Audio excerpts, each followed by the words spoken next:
بسم اللہ الرحمن الرحیم۔ مور جتنا اب خوبصورت ہے اس سے کئی گنا زیادہ جنت میں خوبصورت تھا۔ مور کی خوبصورتی پہ سبھی پرندے فدا تھے۔ مور سے ایسی کون سی خطا ہو گئی تھی جس کی وجہ سے اللہ تعالیٰ نے مور کو جنت سے نکال دیا؟ ناظرین، سب سے پہلے ہم بات کریں گے حضرت آدم علیہ السلام کے بارے میں۔ اللہ تعالیٰ نے حضرت جبرائیل علیہ السلام کو حکم دیا کہ کرۂ ارض سے مٹی لے کر آؤ۔ حضرت ابو موسیٰ رضی اللہ تعالیٰ عنہ اس بارے میں فرماتے ہیں کہ نبی کریم صلی اللہ علیہ وسلم نے ارشاد فرمایا، اللہ تعالیٰ نے حضرت آدم علیہ السلام کو ایک مٹھی خاک سے پیدا فرمایا۔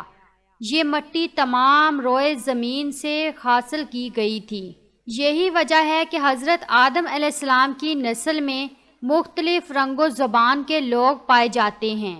حضرت ابو ہریرہ رضی اللہ تعالیٰ عنہ سے روایت ہے کہ حضور اکرم صلی اللہ علیہ وسلم نے فرمایا کہ جب اللہ تعالیٰ نے آدم کو پیدا فرمایا اور ان میں روح پھونکی تو ان کو چھینک آئی، جس پر انہوں نے الحمدللہ کہا۔ یوں سب سے پہلے ان کے منہ سے اللہ تعالیٰ کی حمد نکلی، پھر اللہ نے یا رحمک اللہ فرمایا۔ اللہ تعالیٰ نے حضرت آدم علیہ السلام کو 4 عظیم شرف اور مرتبے عطا فرمائے۔ نمبر 1، اپنے ہاتھ سے پیدا فرمایا۔ نمبر 2، ان کے اندر روح پھونکی۔ نمبر 3، فرشتوں کو ان کو سجدہ کرنے کا حکم فرمایا۔ نمبر 4، اشیاء کے ناموں کے علم سے سرفراز فرمایا۔ حضرت آدم علیہ السلام اور حضرت حوا علیہ السلام کا جنت میں رہنا اس بارے میں بتاتے ہیں۔ یوں تو جنت میں تمام آسائشیں نعمتیں موجود تھیں، لیکن اس کے باوجود حضرت آدم علیہ السلام تنہائی اور اجنبیت محسوس کرتے تھے۔ چنانچہ اللہ تعالیٰ نے ان کی تنہائی دور کرنے کا بندوبست فرماتے ہوئے حضرت حوا علیہ السلام کو پیدا فرمایا۔ محمد بن اسحاق حضرت ابن عباس رضی اللہ تعالیٰ عنہ سے روایت کرتے ہیں کہ حضرت حوا علیہ السلام کو حضرت آدم علیہ السلام کی بائیں طرف کی چھوٹی پسلی سے پیدا کیا جبکہ وہ سو رہے تھے۔ پھر اللہ تعالیٰ نے حضرت آدم علیہ السلام کو حکم فرمایا کہ وہ اور ان کی بیوی جنت میں سکونت فرمائیں اور جہاں سے چاہیں بلا روک ٹوک کھائیں، لیکن اس درخت کے پاس نہ جانا ورنہ ظالموں میں سے ہو جاؤ گے۔ حضرت آدم علیہ السلام اور حضرت حوا علیہ السلام بڑے آرام و سکون سے جنت میں رہنے لگے۔ روایت میں ہے کہ حضرت آدم علیہ السلام 100 سال جنت میں رہے۔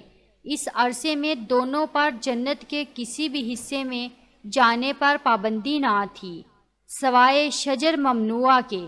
شیطان اب ان دونوں کا کھلا دشمن تھا اور اپنی سزا کا بدلہ لینے کے لیے بے قرار بھی تھا۔ اس کی شدید خواہش تھی کہ اللہ تعالیٰ کے حکم کی خلاف ورزی کریں۔ اللہ تبارک و تعالیٰ نے جب حضرت آدم علیہ السلام اور حضرت اماں حوا علیہ السلام کو بنایا، اس کے بعد ان کو جنت میں بھیج دیا۔ وہ دونوں جنت میں بہت ہی پرسکون رہتے تھے، بہت ہی لذیذہ میوے پھل کھاتے تھے۔ شیطان جنت سے نکالا جا چکا تھا۔ شیطان کی حضرت آدم علیہ السلام سے دشمنی ہو گئی تھی۔ شیطان یہ چاہتا تھا کہ وہ کسی بھی طرح حضرت آدم علیہ السلام کو جنت سے نکال دے اور ساتھ میں اماں حوا کو بھی جنت سے نکال دے۔ شیطان کو یہ خبر ہوئی کہ حضرت آدم علیہ السلام کو تمام میوے کھانے کی اجازت ہے لیکن گندم کھانے کی اجازت نہیں ہے۔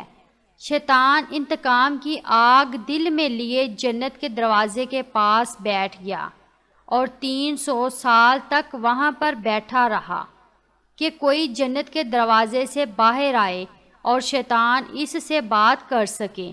ایک دن اچانک سے مور جنت سے باہر آ گیا۔ شیطان اس کو دیکھتے ہی بہت خوش ہو گیا۔ اس کو کہنے لگا، اے خوشنما پرندے۔ شیطان نے پوچھا، اے خوبصورت پرندے تم کون ہو؟ مور بولا، میں مور ہوں۔ اب تم اپنا تعارف کرواؤ۔ شیطان نے جواب دیا کہ میں عالم کروبیہ کا ایک فرشتہ ہوں، میں اللہ پاک کی عبادت سے ایک پل بھی غافل نہیں ہوں، میں چاہتا ہوں کہ میں جنت میں جاؤں، وہاں کی نعمتوں کا اپنی آنکھوں سے مشاہدہ کروں۔ شیطان مور کو کہنے لگا کہ تم مجھے جنت کے اندر لے جاؤ، میں تمہیں 3 ایسی باتیں بتاؤں گا جس سے تمہیں ابدی زندگی حاصل ہو جائے گی، تمہیں بڑھاپا اور بیماری نہیں آئے گی، تم ہمیشہ جنت میں ہی رہو گے۔ لالچ میں آ کر مور نے کہا کہ مجھ میں تو اتنی طاقت نہیں ہے کہ میں تمہیں جنت کے اندر لے جاؤں، لیکن ایک سانپ میرا دوست ہے، وہ شاید تمہاری مدد کر سکے۔ یہ کہہ کر مور سانپ کے پاس آیا، اس کو ساری بات بتائی۔ سانپ بھی شیطان کی باتوں سے بہت خوش ہو گیا، شیطان کو اپنے منہ میں چھپا کے جنت میں داخل ہو گیا اور شیطان اپنی چال میں کامیاب ہو گیا۔ جنت کے تمام نگہبانوں کو یہ معلوم تھا کہ شیطان یہ چال چل رہا ہے اور جنت میں داخل ہو چکا ہے۔ فرشتے شیطان کو جنت سے نکالنے لگے، تبھی اللہ پاک کا حکم ہوا کہ اس کو ابھی تک جنت میں ہی رہنے دیا جائے۔ وہ فرشتے اللہ تعالیٰ کے حکم سے رک گئے۔ شاید یہ حضرت آدم علیہ السلام کا امتحان تھا۔ شیطان حضرت آدم علیہ السلام کے پاس اور اماں حوا کے پاس جا کر اپنی محبت کا اظہار کرنے لگا۔ وہ دونوں ہی شیطان کو پہچان نہ سکے، کیونکہ ماضی کے مقابلے میں شیطان کی شکل تبدیل ہو چکی تھی۔ شیطان کہنے لگا کہ میں چاہتا ہوں کہ آپ دونوں ہمیشہ جنت میں اسی طرح زندگی گزاریں، ہمیشہ خوش رہیں۔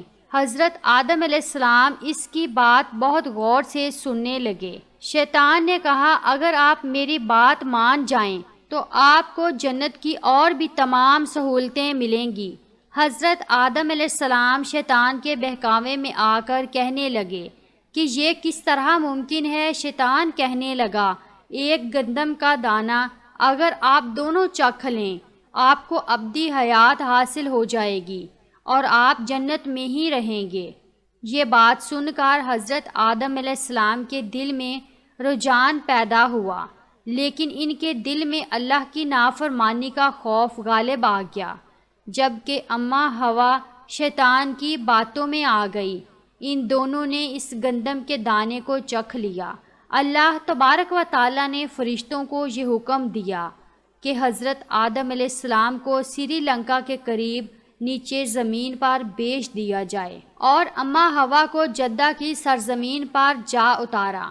شیطان کو جنت سے حضرت آدم علیہ السلام کو سجدہ نہ کرنے کی وجہ سے نکالا گیا تھا۔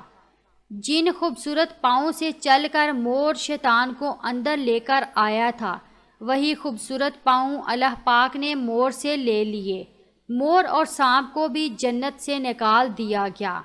حضرت آدم علیہ السلام اور اماں حوا کافی عرصہ اللہ پاک سے معافی مانگتے رہے، روتے رہے اور ایک دوسرے سے جدا ہو کر ایک دوسرے کو ڈھونڈتے رہے، اللہ تبارک و تعالیٰ کے آگے دعا کرتے رہے۔ بہت ہی مدتیں گزر چکی تھیں، اس کے بعد اللہ پاک نے ان کی توبہ قبول کر لی تھی اور ان کو آپس میں ملا دیا۔ یہ ویڈیو آپ کو اچھی لگی ہو تو ہمارے چینل کو اس طرح کی مزید ویڈیوز دیکھنے کے لیے سبسکرائب کر دیں اور کمنٹ باکس میں اپنے قیمتی رائے کا اظہار ضرور کیجیے گا۔ شکریہ۔